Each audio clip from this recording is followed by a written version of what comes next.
Hello students, I hope आप सब ठीक होंगे। तो आज हम फिर से एक और important question from the topic sequence and series discuss करेंगे। So let's start the question. It is given that a n be the nth term of GP. nth term मतलब जीपी की nth टर्म को हम पहले लिख देते हैं। कैसे लिखते हैं? A r raise to the power n-1, जहाँ पर ए आपका क्या होता है? First term, r is the common ratio, right. GP की बात हो रही है। जीपी मतलब ऐसी प्रोग्रेशन जिसमें कांस्टेंट वैल्यू से मल्टीप्लाई करके नेक्स्ट टर्म हम मिलती है, like a r square up to a r minus n-1। So this is general geometric progression, ठीक है।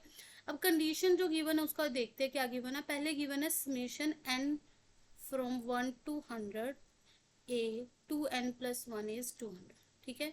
अब इसको थोड़ा पहले एक्सपैंड करो। अगर आप ध्यान से देखो 2n+1 हमेशा ओड नंबर को रिप्रेजेंट करता है। तो इसको मैंने जब एक्सपैंड किया n1 से 100 तक, तो मेरे पास आया a3 a5 a7 up to a201, जो कि गिवन है 200। इसको नंबर 1 इक्वेशन नाम दे सकते हैं, ठीक है। सिमिलरली इसको अगर मैं एक्सपैंड करती हूँ तो मेरे पास आता है, एक्सपैंड करने से a3 को मैं लिख सकती हूँ a r square, general term ये लिखा हुआ formula, plus a r 4 up to a r 200 is 2, ठीक है। अभी देखो, देखा जाए तो ये क्या है? जीपी। जीपी बन रही है। जीपी की अगर हम और टर्म्स को भी उठाते रहते तो वो भी जीपी है, पर उसका कॉमन रेशियो की पावर 2 हो जाती है, आर से आर स्क्र हो जाता है, ठीक है। तो यही अगर हम एस एन का फॉर्मूला समझे, एस एन का फॉर्मूला क्या होता है जीपी के? A R power n-1 over r-1, ठीक है। ये अगर आप अप्लाई करो इसी में, यहाँ पर ध्यान देना, ए क्या होता है? First term. यहाँ पर ए क्या है? A r square. और आपका आर क्या है? यहाँ पर जो कॉमन रेशियो है वो है आर स्क्र। और टर्म्स कितनी है टोटल? यहाँ से पता चल रहा है 100। तो पावर आर स्क्र पावर 100 क्या बन गया? 200-1 ओवर आर स्क्र माइनस, जो कि गिवन है 200। इसको नंबर 2 नाम दे देते हैं, ठीक है। अभी के लिए पहले देखते हैं क्या चाहिए, क्या गिवन है। अब देखो मैंने यहाँ पर क्या गिवन है, n from 1 to 100 a2n is 100। अगर यहाँ पर ऑब्जर्व करो 2n हमेशा इवन टर्म्स को, तो यहाँ पर जो मैंने एक्सपेंड किया तो मेरे पास आया a2+a4+a6 up to which term? Up to 200 is 100।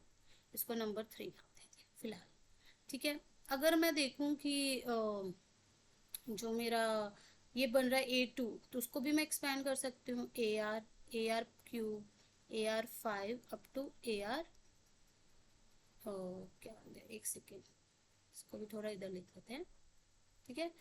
AR cube AR5 up to AR199, ठीक है, जो कि क्या आया? 100, राइट। अब ध्यान से देखो, यहाँ पर भी ये क्या बन रही है? Geometric progression with first term as AR and common ratio as again r square, और टोटल टर्म्स भी कितनी है? 100। तो वो क्या बन गया? Total r power 200-1। अगर आप ध्यान से जो इक्वेशन सेकंड और फोर्थ है उसको ऑब्जर्व करो, सेकंड और फोर्थ को अगर मैं डिवाइड करती हूँ, ठीक है, सेकंड और फोर्थ को अगर मैं डिवाइड करती हूँ तो मेरे पास देखो क्या बचता है, a r square r power 200-1 over r square -1, और नीचे है a r r power 200-1 over r square -1, और राइट हैंड साइड पे 200 ओवर 100। और लेफ्ट हैंड साइड अगर आप ध्यान से ऑब्जर्व करो, आपके पास सिर्फ और सिर्फ क्या बचता है? आर। तो आर की वैल्यू यहाँ से क्या आ गई? 2। आर की वैल्यू आ गई 2। आर की वैल्यू आ गई, ए भी आ जाएगी, बट हमें चाहिए नहीं। क्यों? देखो, अगर मैं सेकंड और फोर्थ को डिवाइड किया, पर यही अगर मैं फर्स्ट और थर्ड को ऐड, फर्स्ट और थर्ड एक्सप्रेशन को ऐड करती हूँ, फर्स्ट और थर्ड को यही मैंने ऐड किया, क्या बना मेरे पास? देखो, फर्स्ट में सारी ओड टर्म्स, थर्ड में सारी इवन टर्म, पर ध्यान देना फर्स्ट टर्म से स्टार्ट नहीं हो रहा। कहाँ से? ओड टर्म्स और इवन टर्म्स से स्टार्ट हो रही है, सेकेंड, थर्ड, फोर्थ, फिफ्थ, और लास्ट में क्या है? 201, ठीक है। इसको थोड़ा सा अगर हम मूव करें, ठीक है, ये मेरे पास कितना आ रहा है? 201। ये मेरे पास कितना आ रहा है दूसरी साइड? 200+100, ठीक है। अगर इसको मैं एक्सपैंड करूं, a r plus a r square plus a r cube plus AR4 up to AR199 plus AR200, ठीक है। अब यहाँ तो 300 बन गया, अगर इधर से मैं सिर्फ आर भी कॉमन ले लूँ, अंदर देखो क्या बन रहा है, a plus a r square up to a r 198 a r 199। अगर आप ध्यान से देखोगे ना, जो ब्रैकेट में क्या बच रहा है, first term, second term, third term, 199th term, 200 term, तो ये आपका जो चाहिए आपको summation a n from 1 to 200 ये बन रहा है इक्वल टू 300। तो इसका मतलब जो आपका summation n from 1 to 200 a n है वो कितना आया, 300 बाय आर, आर है 2, तो आपका रिक्वायर्ड आंसर कितना आ गया, 150। 150 आपका रिक्वायर्ड ऑप्शन आ गई। अगर आप ऑप्शंस में देखो ये आपका फाइनल आंसर, ठीक है। One of the important question है, इजी है, देखो जो गिवन है उसको अप्लाई करके देखो, और फिर चाहिए देखो, चाहिए अगर हमें ए एन का समेशन, उसको देखो क्या क्या चाहिए, उसमें क्या क्या रिक्वायरमेंट है, तो क्वेश्चन हो जाए। Thank you. Hello students, so आज फिर हम और एक बहुत important question from the topic sequence and series discuss करते हैं, तो एक साथ करते हैं। Let's start. It is given that if x is, क्या गिवन है, x is given as summation n from 0 to infinity minus 1 power n tangent power 2n theta। Okay, ये आपका एक्स एक सीरीज गिवन है जिसकी ए मतलब nth टर्म क्या है, -1 power n tangent power 2n theta, ठीक है। अब देखो अगर हम इसको एक्सपैंड भी करें x को, क्या आ रहा है मेरे पास, मैं n की वैल्यू 0 पुट की तो 1, ठीक है, जस्ट 1। n की वैल्यू 1 पुट की, जब 1 पुट किया यहाँ पर n पावर 1 तो नेगेटिव आ गया, क्योंकि ओड पावर्स पे -1 की ओड पावर पे नेगेटिव, इवन पावर पे पॉजिटिव, यहाँ पर टेंजेंट स्क्वायर थीटा, ठीक है। प्लस अब n2 पुट किया तो पावर प्लस हो गया, -1 का स्क्वायर +1, और यहाँ पर 2 पुट करने पे टेंजेंट की पावर 4 थीटा। इसी तरह ये पैटर्न चलता जाएगा, और आप अगर ध्यान से देखेंगे आपके पास एक इन्फिनाइट जीपी बन रही है, इन्फिनाइट जीपी बन रही है ना। तो यहाँ पर इन्फिनाइट जीपी कैसे आप देख सकते हो, जिसमें फर्स्ट टर्म आपका 1 है और एक टेंजेंट नेगेटिव टेंजेंट स्क्वायर से मल्टीप्लाई करते जा रहे हैं टू गेट न्यू टर्म। और आपको याद होना चाहिए sum of infinite GP is a over 1 minus half. a क्या है, first term, r is the common ratio, और remember mod r should be less than 1, ठीक है। यही चीज हम यहाँ पर अप्लाई करते हैं। यहाँ पर हमने देखा कि क्या आ रहा है वैल्यू x की, यही अप्लाई किया 1 ओवर 1 माइनस, यहाँ पर जो r है माइनस टेंजेंट स्क्वायर थीटा है, तो ओवरऑल क्या आया 1/1 प्लस टेंजेंट स्क्वायर थीटा। और यही छोटे होते आपने आइडेंटिटी पढ़ी हुई है, 1 plus tangent square theta is secant square theta, पढ़ा हुआ है ना। ये इंपॉर्टेंट आइडेंटिटी सब भी याद करते थे। तो ये आ गया 1 ओवर, यहाँ देख लो 1 ओवर सीकेंट स्क्वायर थीटा, और सीकेंट किसका रेसिप्रोकल होता था, कोस का। तो एक बार x की वैल्यू ये आ गई, इसको हम x लिख देते हैं, ठीक है, नंबर 1।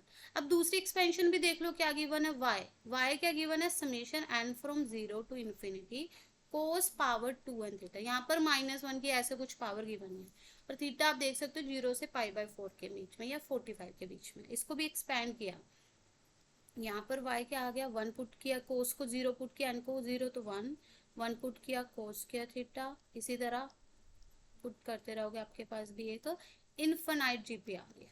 पर ये इन्फिनाइट जीपी में आपको भी देख सकते हो a क्या है 1, r क्या है कोस स्क्वायर थीटा, पर यही छोटे होते एक और आइडेंटिटी पड़ी थी, sine square theta plus cos square theta is 1, है ना। तो इस आइडेंटिटी को मॉडिफाई भी कर सकते हैं, जैसे 1 माइनस, अगर ये कोस को उधर ले जाओ 1 माइनस कोस स्क्वायर थीटा हो गया, तो इसका मतलब 1 over 1 minus cos square theta क्या होगा, साइन स्क्वायर थीटा। तो इसका मतलब मैं लिख सकती हूँ जो साइन स्क्वायर थीटा की वैल्यू क्या है 1/y, यहाँ से नंबर 2। देखो अगर मुझे ऑप्शन देखो, मुझे x और y में रिलेशन चाहिए, x और y में रिलेशन, यहाँ पर x कोस स्क्वायर थीटा आ गया, 1 over y sine square theta. मुझे साइन स्क्वायर थीटा और कोस स्क्वायर थीटा में रिलेशन पता है, मैं उसको अप्लाई करूंगी, ठीक है। Now you can apply here from 1 and 2। आप देख सकते हो sine square theta plus cos square theta क्या होता है हमारे पास 1, ये हमारी आइडेंटिटी है जो मैंने यहाँ पर भी लिखी है। इसका मतलब साइन स्क्वायर थीटा की वैल्यू है 1/y, कोस स्क्वायर की है 1x1। इसको मॉडिफाई करना है, सिंप्लीफाई करना है, करो 1 plus xy is equal to y। इसको y को उधर ले जाओ, y माइनस xy, 1 किसके इक्वल आ गया, y कॉमन लिया तो 1 माइनस xy। तो देखो 1 minus sorry x, just x not y, क्योंकि हमने y कॉमन लिया, ठीक है। तो ये आपके पास आ गया, राइट। तो आपकी ये कौन सी इक्वेशन से मैच कर रहा है, y time 1 minus x is equal to 1, option B से मैच कर रहा है, ठीक है। तो इजीली आपका ऑप्शन भी आ गया, इनफाइनाइट जीपी का क्वेश्चन था। Thank you. हेलो स्टूडेंट्स, तो ये बहुत ही इंटरेस्टिंग क्वेश्चन है from the topic sequence and series. तो लेट्स सी क्या है, the greatest positive integer, condition दे दी कि पॉजिटिव इंटीजर है k, greatest positive integer k for which 49 power k plus 1 is factor of the sum, right. जो sum दिया हुआ एक्सप्रेशन उसका फैक्टर है। सम क्या दिया हुआ है, 49 power 125 plus 49 power 124 up to 49 square plus 49 plus 1। देखा जाए तो ये भी एक क्या बन रही है, जीपी। ध्यान से देखो, पावर कम होती जा रही है तो जीपी बन रही है, पावर की बात आती है तो जीपी पे हम बात करते हैं। तो अगर मैं इसको थोड़ा रिवर्स भी कर लूँ कोई फर्क तो पड़ेगा नहीं सम पे, है ना। 49 स्क्वायर, अब देखो 49 की पावर क्या हो रही है, बढ़ती जा रही है ना। तो इससे हम क्या कंक्लूजन निकाल सकते हैं कि जो आपका ए है वो क्या है 1, आर है आपका 49। अब एन सोचो कितना है, देखो 1 को मैं 49 की पावर 0 लिख सकती हूँ, पावर 0 से स्टार्ट होके 125 तक गया तो मतलब एन कितना है 126। और अदरवाइज आपको ऐसे समझ नहीं आ रहा, देखो हम जे लेवल के क्वेश्चन कर रहे हैं तो हमें थोड़ा ट्रिक्स भी लगा सकते हैं, अदरवाइज ऐसे समझ नहीं आ रहा तो use the formula a r minus 1 is equal to a n. यहाँ पर ए तो 1 है, आर नहीं पता तो आर की पावर एन माइनस 1, आर पता हमें कितना है 49 की power n minus 1 is equal to 49 की power 125, base same, values equal तो पावर्स भी इक्वल, तो n कितना आ गया 126, ठीक है। ये भी कर सकते हो, यहाँ पर सीधा फॉर्मूला लगाओ, सम का फॉर्मूला क्या होता था वो भी लिख लो। सम का फॉर्मूला था हमारा a r की power n minus 1 over r minus 1, यही फॉर्मूला यहाँ लगाया तो s कितना आ गया 126। देखो कितना है, s of 126 term is a is 1, r कितना है 49 पावर 126 माइनस 1 ओवर 49 माइनस 1। देखा जाए तो ये आ गया 49 पावर 126 माइनस 1 ओवर 48, ठीक है। अब देखो क्या पूछ रहे 49 की पावर k प्लस 1, मतलब ये इसका फैक्टर है तो मॉडिफाई करने की कोशिश करते हैं। देखो पावर इवन है -1, तो देखो अगर मैं 49 की पावर 126 को 63 पावर 2 लिख सकते हैं, क्योंकि पावर टू पावर हम मल्टीप्लाई कर देते हैं -1 का स्क्वायर। तो यहाँ पर अगर आप यहाँ से गौर करें कौन सी आइडेंटिटी लग रही है आपकी आइडेंटिटी लगेगी ए स्क्वायर माइनस बी स्क्वायर, जो कि होती है a plus B A minus B, right.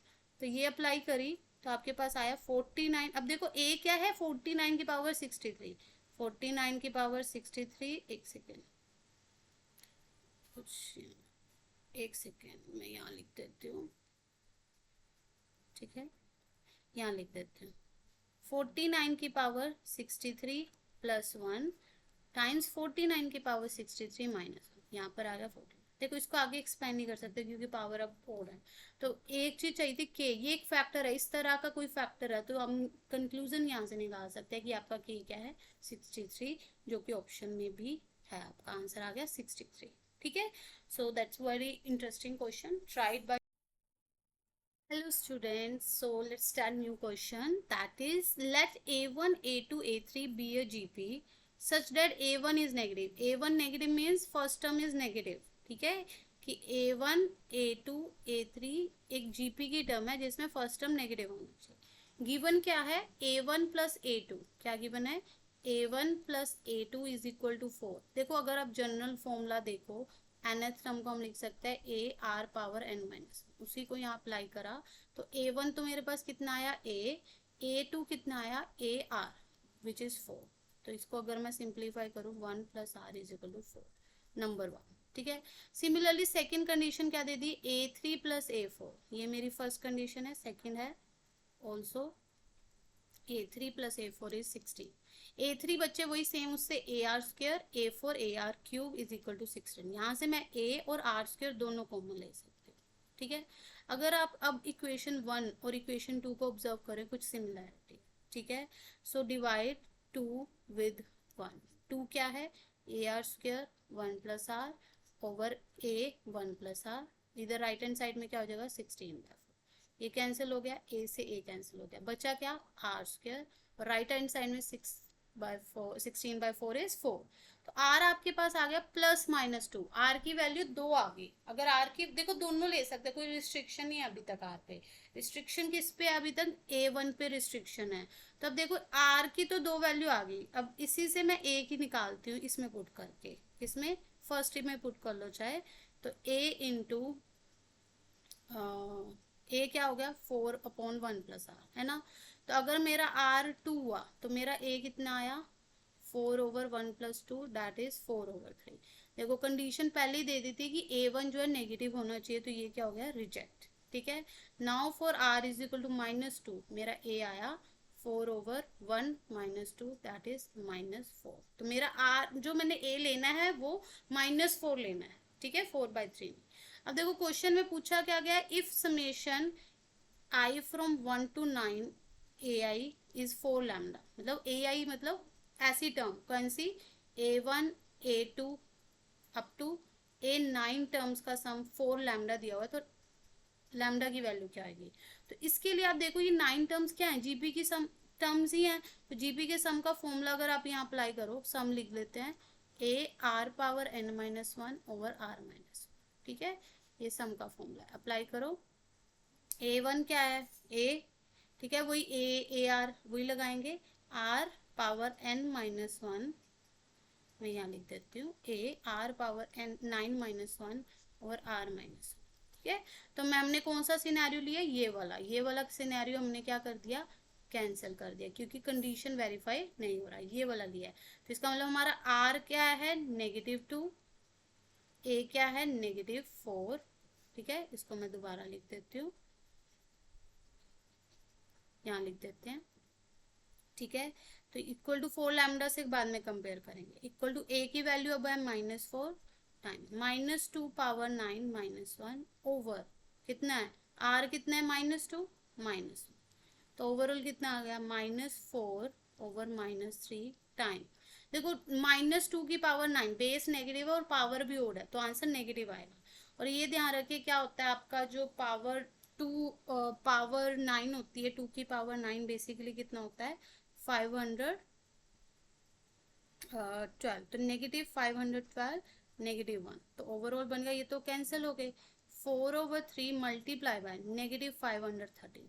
4 तो साइड पे रखो क्योंकि हमें 4 लैम्डा से कंपेयर करना है, तो लैम्डा चाहिए, तो लैम्डा मेरे पास क्या हो गया -513/3। इसका मतलब जो लैम्डा है वो कितना हो गया, ये लैम्डा इसको डिवाइड करो 3 से, कितना आया -171, तो मेरा फाइनल आंसर आ गया -171। देखो 2 आर की और 2 ए की वैल्यू आ रही थी, पर हमें ए की लेनी थी, दूसरी रिजेक्ट हो गई थी बिकॉज ऑफ गिवन कंडीशन, ये ध्यान रखना है, ओके। तो फाइनल आर की वैल्यू -171। जो बच्चों ने दूसरी वैल्यू ली होगी उनका ये भी आ रहा होगा, तो ये ध्यान से देखना कि ये हमारा आंसर नहीं है, हमारा आंसर सिर्फ बी ऑप्शन है, ठीक है। ये कंफ्यूज नहीं हो रहा कि 2 आंसर आ रहे हैं, आंसर एक ही आ रहा है, क्योंकि एक ही वैल्यू वेरीफाई सेटिस्फाई करेगी। हाय स्टूडेंट्स, आई होप आप सब ठीक होंगे। सो आज फिर और एक इंटरेस्टिंग क्वेश्चन डिस्कस करते हैं। क्वेश्चन है the coefficient of x⁻⁷ in the expression क्या गिवन है 1 + x⁻10 plus x time 1 + x⁻9 plus x² 1 + x⁻8। देखो जैसे जैसे आप लिख रहे हो ना, आपको आइडिया मिल जाएगा कि क्या चल रहा है, क्या पैटर्न चल रहा है ना। Up to x⁻10 finite progression है, ठीक है। तो एक्सप्रेशन है फाइनाइट, आपको पूछा गया है x⁻7 का कोफिशिएंट, मतलब जो उसके साथ वैल्यू लगी होगी वो क्या होगा।